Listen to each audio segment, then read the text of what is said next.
اس کی اولاد اس پہ طرز کھاوے نہ کھاوے، مجھے اس پہ بڑا ترس آتا ہے۔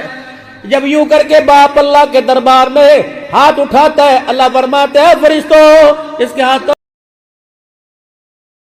باپ نمازی ہو بے نمازی ہو، متقی ہو پرہیزگار ہو، جیسا بھی ہو وہ اللہ بندے کا معاملہ ہے، تیرے واسطے تیرا باپ ہے،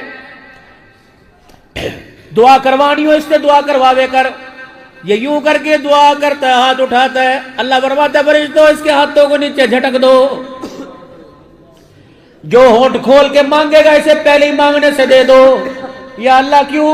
فرمایا اب یہ بندہ نہیں رہا، یہ 4 بچوں کا باپ بن گیا ہے، اس کی اولاد اس پہ طرز کھاوے نہ کھاوے، مجھے اس پہ بڑا ترس آتا ہے۔